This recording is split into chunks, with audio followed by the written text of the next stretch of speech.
Well, South Carolina has a really good team, a hard playing team, really good in all three phases. Um, Coach Beamer's done an excellent job there, and they're playing with a lot of passion, and so we're excited that it's home. I think our crowd has proven that we have a good home field advantage. We need them here. 11 o'clock game. I know a year ago we went to Georgia and it was one of the loudest places I'd ever been in, and certainly their players had a lot to do with the success they had that day, but the crowd did as well. It bothered us, and certainly hope that we can get that same next Saturday that we had the first game of the year. So with that, whatever you guys want to talk about, I'm ready. Coach, after watching the film of Saturday, is there anybody or anything in particular that stood out that maybe you weren't expecting or anything? I thought Landon Jackson and Terry Hampton and Dominique Jordan, I thought they all played well. Jordan Dominic, excuse me. I get that mixed up all the time. I'm sorry. I didn't get it mixed up. I knew who he was when he had that sack, picked that fumble up. Thought they all played well. We've got something there. We've got a little bit more depth. I was pleased with our wide receivers. I don't think we talked about them much in there, all of them. There was some, our O-line's got to play better. We've got to be more consistent.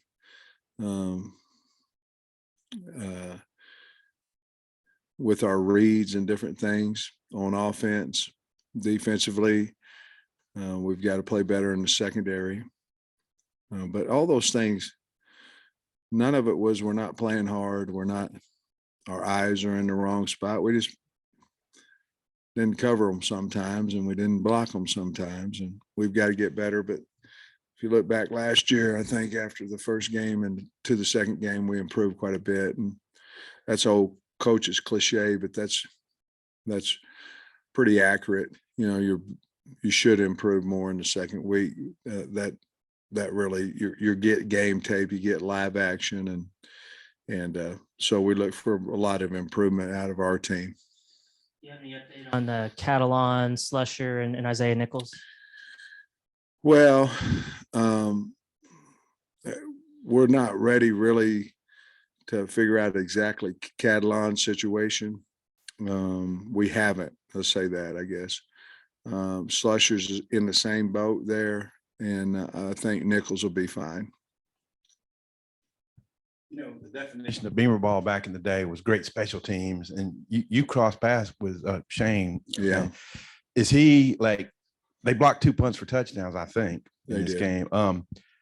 What is it that, like, what do you think he's done that's kind of adapted maybe his dad's ways, and what is Beamer ball, Well, I think it comes, from his father, where you can win games on special teams. You look at Saturday's game, they kicked the onside kick, they squibbed a kickoff, they faked a field goal that got them 7 points.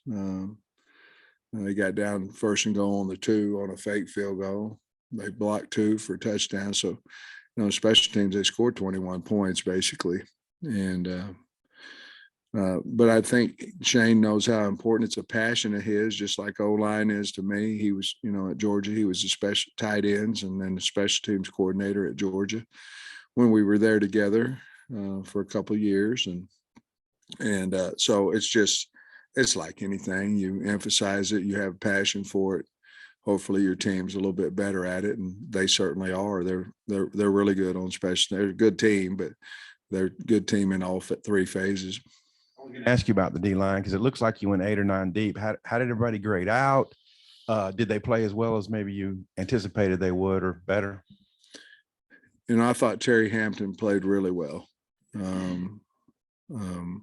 That would be the first guy right off the bat that I thought played a really good game. Landon Jackson played hard, had some plays. I think he's just going to get better. He didn't play a lot because of his injury a year ago. So I think he'll just get better. Those two guys, Stu did fine. But those, and then of course, Dominic, anytime somebody makes a big play, sticks out, but consistently, I thought basically our transfer guys played really well. And then the other guys we had, Williams, Zach, he played a little faster. I thought a little better than what he did a year ago, but I was pleased with the D line. I think Cincinnati had a good physical offensive line. Coach, I was curious about what you thought about their offense, just how they run it. I mean, sometimes they're 5 wide, sometimes they're 11 personnel, sometimes they're in the wishbone. What's amazing is their number one set was empty Saturday, and of course, if you had Spencer Rattler, you'd probably want to do that. Where he's most dangerous is when he gets out of the pocket. I mean, when he gets out of the pocket, he can throw on a run as accurate as anybody, and so I think that's game plan for them. Maybe part of them is trying to find out exactly, what they are on offense. I don't know. I like the Lloyd kid. I think he's a really good running back. He's been hurt a little bit in his career, but he shows a lot of speed. Jumped over a guy on Saturday night, and but I think anytime you go empty, you feel good about your tight ends and your wideouts, and of course your quarterback. But they do a lot of things. In one game, there was a lot going on with options, with toss plays, with what we call truck plays, down, pull. And they did have a complement of inside and outside runs, trying to get it out on the outside, not necessarily with outside zones, but more toss type plays, option type fast hitters, trying to get the ball on the edge. So we'll see anything they change or not. I don't know.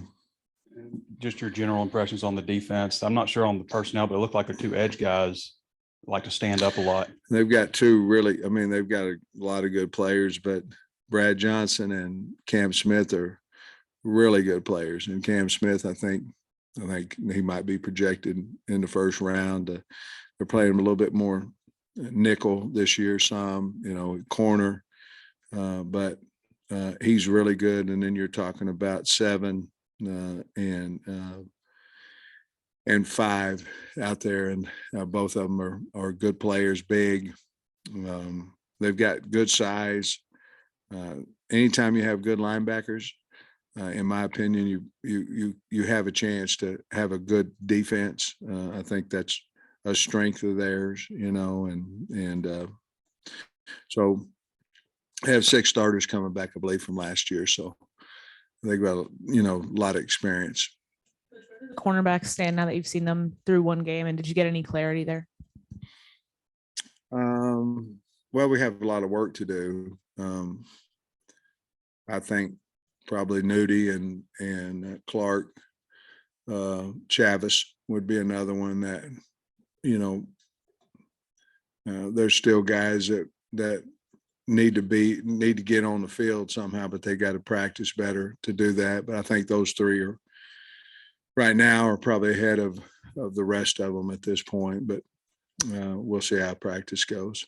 Are you concerned about depth at nickel at all? I know like you said, we don't really know what's happening with Slusher yet, but just what does that position look like with him potentially? Yeah, I told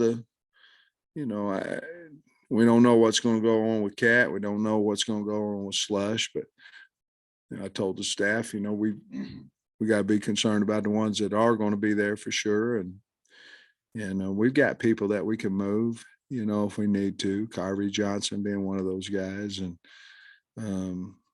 no, I'm not real concerned about it. I mean, the game of football, you may lose someone for a week, you may lose someone for a season. Just, it is what it is, and you hate it, but it's a physical sport, and that's why they pay us a lot of money, so we can get guys ready to play and recruit good players for depth. So we'll have to find out on those guys, but if they're not able to play, we'll be fine. Sam, what's your take on Rattler? Obviously a really heralded guy at OU, lost the job, but now he's starting again. I like him. He plays like a guy that's played before, experienced, got a lot of poise, got a lot of, you just can feel his confidence through the film. I got a chance to watch the game a little bit live as well. Anytime you have a quarterback, sort of like KJ with us, he's either going to have through the whole team confidence about him, or the whole team reacts to me a lot about what your quarterback does. And you can kind of see that a little bit with South Carolina. They believe in him, and he runs the show well. And, for a guy that just, it was his first game, I thought he played really well. Of course, it's always good to get Georgia off your schedule, but South Carolina, a couple of years ago, they win 2 games. Last year, they go to a bowl and win it and get Rattler, and they're looking a lot better than they did a couple of years ago. I guess what's your thoughts about a playing couple them of years instead of ago, we Georgia? won 2 too, so I think they're doing a great job. I think they have a really good team. They end up, having a winning season last year in Shane's first year, and that was a heck of a job. I think they're a really good SEC football team, but we've had time to get better as well, but I have respect the job that they've done. I feel like I could be wrong about this. I don't feel like we heard a lot about Nudie in the preseason, but goes out and debut, has a pick. Just what were your impressions of his debut? What did he do well?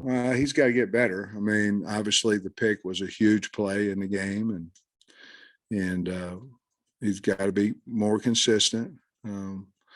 That was basically that, and some injuries, why he was, running 3 at times in camp. But he is a gamer. I mean, that's kind of who he is. We figured that out, but he seems to really enjoy it here. He's a great kid to be around, and I think he'll just continue to get better and better.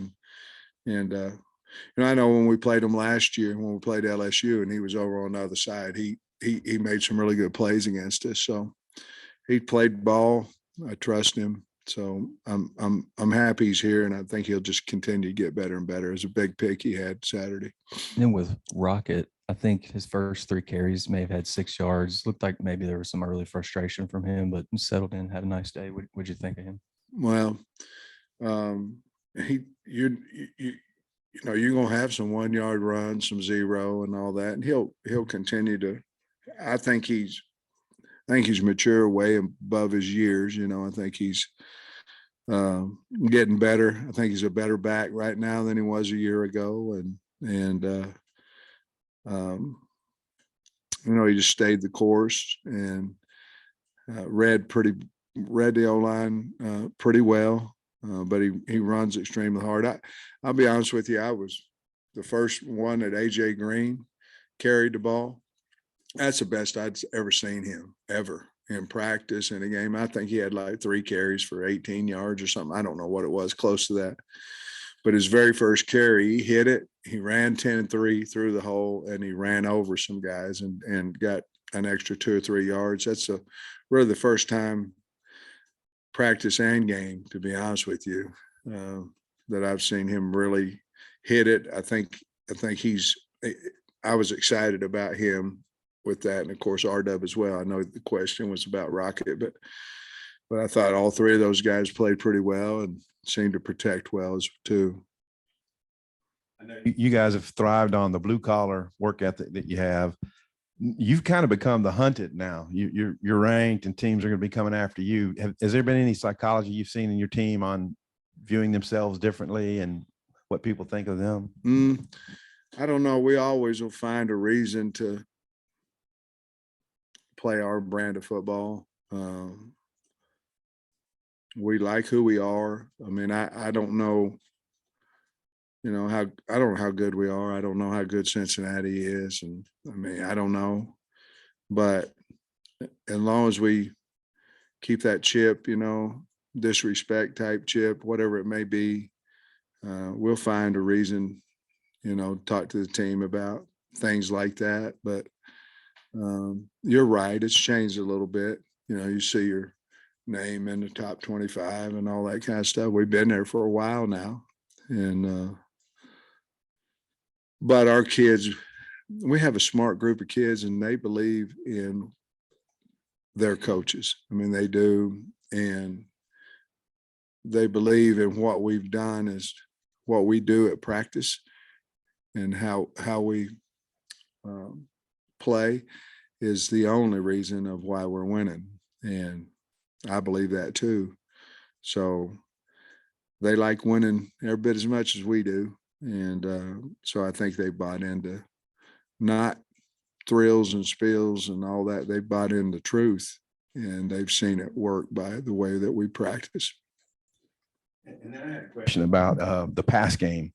What did you think maybe overall? Maybe you only took one or two deep shots. Not sure how many were called, but just overall pass. We had some, we just didn't let it loose, which, you can't, KJ is going to do what KJ is going to do. I mean, that's, and most of the time it's correct, so, you're not out there all the time. And there are some times you go, well, why didn't he throw this one? Why didn't he throw that one? But I think you probably do that with Johnny Unitas. You probably did that with Dan Marino. I don't know, but I would assume they don't see everything like you do. But I like our receivers. I like them a lot.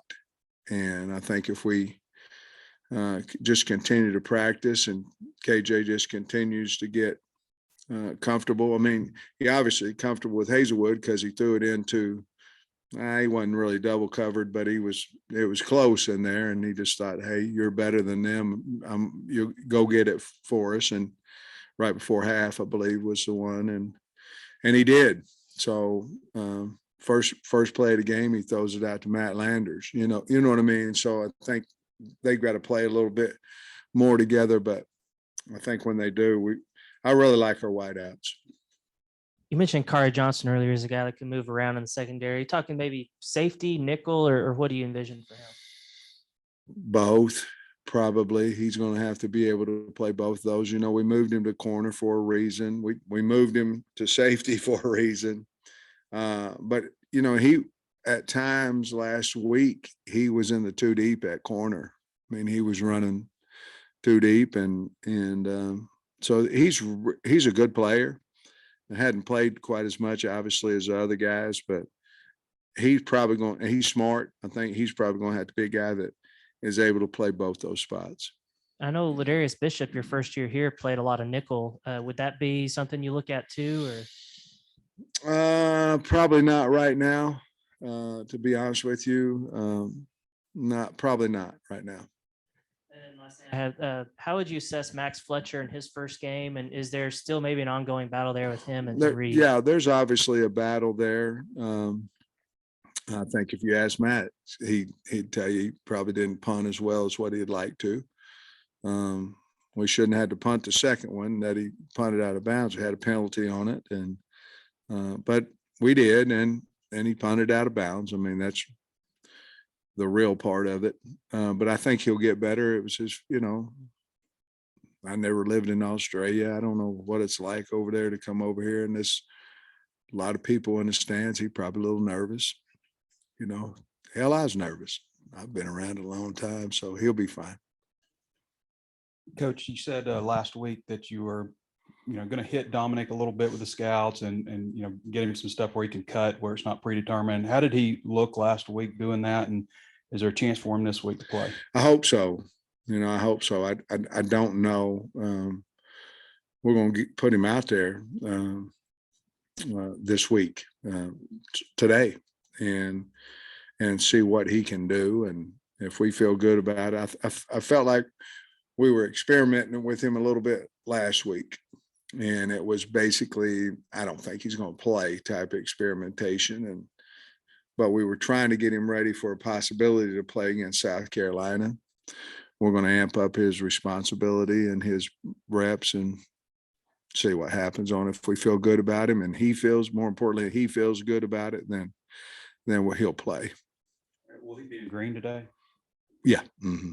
And I'm curious about what you think, being old offensive line coach, what you think about what you see with South Carolina's offensive front. You know, they have a lot of experience. You know, Georgia State did a lot of things to them. They got a fine coach. You know, a lot of times, first game of the year, you don't play quite as well as you want to. They've got a good front five. A little bit different offense than what they did a year ago. I anticipate that they'll be in here and play really well against us. They've got a lot of veterans up there, so. And I recruited or tried to recruit some of those kids when I was at Georgia, so I know they have good players, and I'm sure they'll be ready to go. Coach, I'm curious what you saw out of Luke Jones against Cincinnati. Played well. I mean,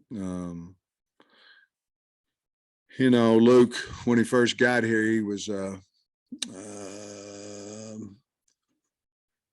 he wasn't an urgent player. A little bit of not slow motion, but not full speed, kind of a, like I'm thinking all the time. I don't know what they want, you know, all that. And that's gone completely away. I think he's a good left tackle in this league. And I was really, really happy. I think if you ask him, he'd probably be pretty happy. He got some things like all of us do, including me. But I think he had a good game. And then at linebacker, aside from Bumper and Drew, what did you think of the other guys? Yeah, we had Pooh end up playing, I think, somewhere around 17 snaps or something like that, and did fine. Played hard, ran down a play about 25 yards down the field and got in on a tackle. And then Crook, I think Crook played 6 plays, if I'm correct. But we knew, you know, we have a meeting before the game, you know, 45-minute meeting. And we say, okay, how are you going to play the players? And then I ask them, okay, somebody gets dinged up, somebody over here, what are we going to do? How are we going to adjust and all that? And we played the players exactly like they're at linebacker, like we wanted to, you know. Mike came in and talked about, we played those 2 inside guys too many plays. I said, well, no, we didn't. I mean, you don't play games. You don't go, man, I'm going to take them out for 20 plays so we can get these young guys a rep in a game like that. You're trying to win, you know, and so both those inside guys played a lot of plays, 70-something apiece. But we got enough experience with those other 2 guys, and we'll continue to hopefully earn a few more reps each game. Hey, you mentioned the Georgia game last year and the energy in the stadium. Before you went down there, Nakobe Dean was talking about the 2019 South Carolina game, which was a early start and you guys had lost, and he thought something to the effect that the lack of energy had probably cost him. Do you perceive that that can sometimes be an issue for those early games, that it's hard for the players to get up for them? Oh, I think it's more of an excuse. You know, you get beat and you go, oh, well, it's 11 o'clock and the crowd was, you're supposed to be ready to play whether there's anybody in there. The crowd helps you. And that's why I want, you know, well, I don't have to ask the Razorbacks to come out there. They've already sold 70-something thousand tickets. They'll be out there. And they enjoy coming, so they'll be loud. And they helped us last week. But I think as a coach, you worry about everything. You know, you can worry just because I'm not worrying, you know, and I mean, you can. It's weird. But 11 o'clock game, we practiced 6 times, you know, started at 10:15. That's not going to be the reason why we win or lose. But I'll say this, Georgia's crowd last year was deafening when we went out there, and it was a problem for us, just like hopefully our crowd's going to be Saturday for South Carolina. When you have an 11 o'clock kickoff, what's a Saturday morning schedule look like? 7 a.m. We'll do all the chapel, and our coaches' staff meeting will be Friday night after they get through with their meetings with the kids. And then on Saturday morning, it'd just be 7 o'clock pregame. And then we always do a special teams walk. And then we always do a unit walk. And we get on the bus, I don't know, about 2.5 hours or so, 2:40 before the hog walk, and about 25 minutes down there, I think. Get to the hog walk about 2:10, 2 hours and 10 minutes before, and get off and wave, walk down the hill and go in there and get ready to play. It's the greatest feeling in the world besides winning. It's awesome. How do you describe your relationship with Shane Beamer, and what do you remember about the time you guys were together? And do y'all, like, in the off season or during the season, do you guys ever text or talk or anything? Yeah, we talk. Shane was lived in the same subdivision as I did at Georgia. He came in together. He was tight end coach and special teams coordinator. And obviously we worked together, in the same meetings for 14 hours a day, so we knew each other well. He has a wonderful family, beautiful family. He'd always go on bike rides and walks through the neighborhood and stop in and say hello. But he's just a really good man, really good coach, energetic guy. But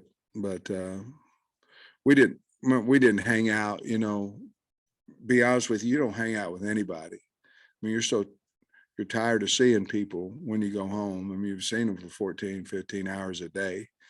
And it wasn't from dislike. Scott Fountain lived next to me, and I never saw him.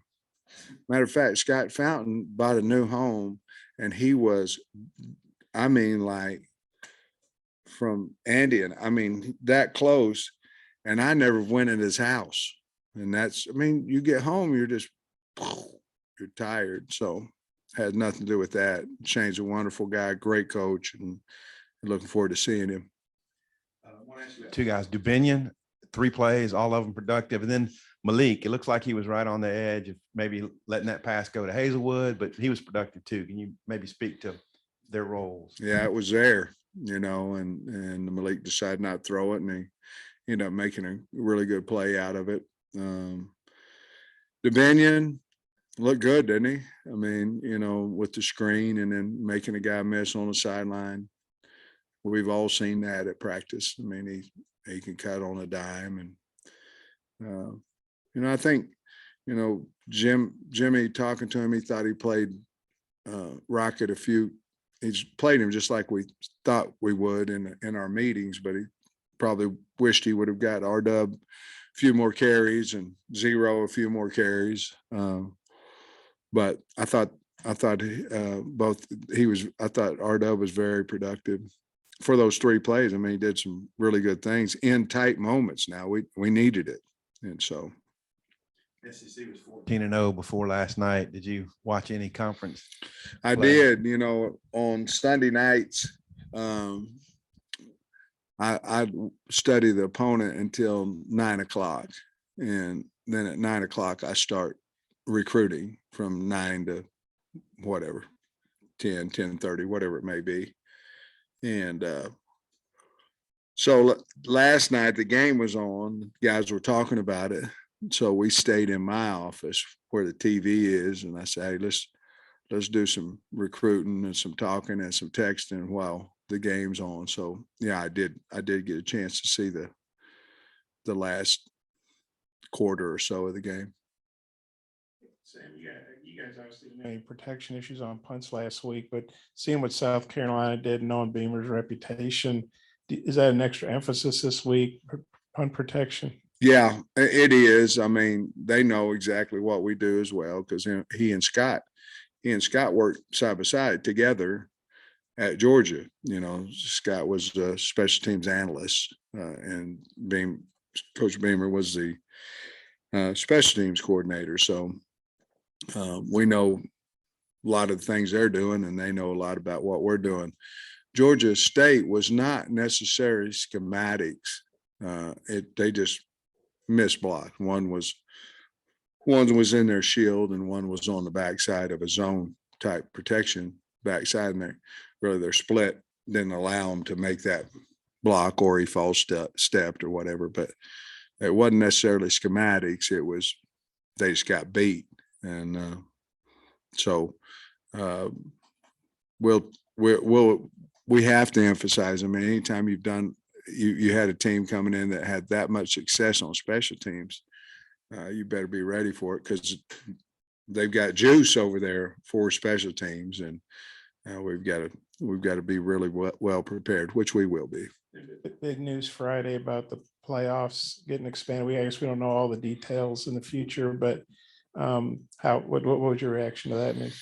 Yeah, I don't know a whole lot about it either, except, they was talking about 12 teams, and obviously for teams like us, where you're playing in the SEC, that might allow for 3, 4, 5 teams from the SEC in the playoffs. And certainly one loss or 2 losses wouldn't just kill your opportunity to get in the playoffs anymore. And I'm all for it. I think it'd be good for the fans. I think it'd be, you're bringing 12 fan bases instead of 4, and I'm all for it. And they'll figure out how to do the bowls and all that. It probably will cost another game, but I'm all for it.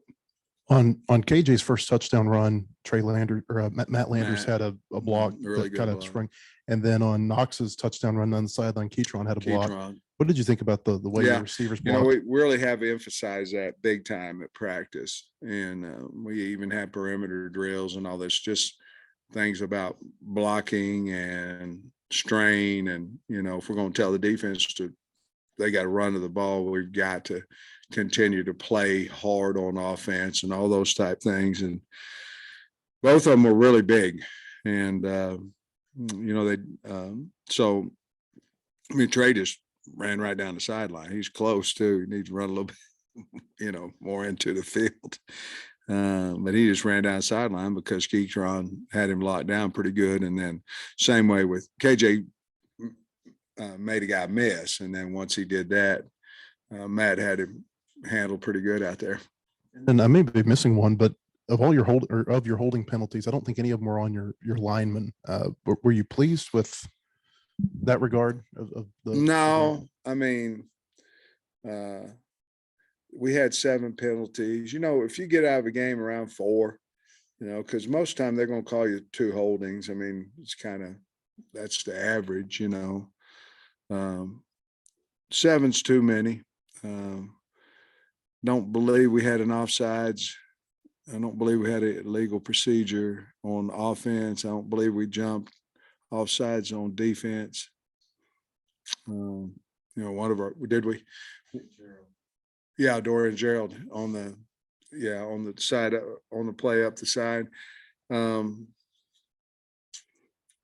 We had 2 zeros on the field at one time. Those type things, that's us, so. But 7's too many, and we cost us a lot of yards obviously on 2 of the plays. Coach, you had a good recruiting weekend, a lot of players in. With 11 o'clock game, how difficult is that? I mean, you're asking kids from Texas to come in and get up at the crack of dawn. It's hard. It's almost impossible. I mean, not impossible, but if you got a 4 or 5 hour drive, you can get up at 5 or whatever.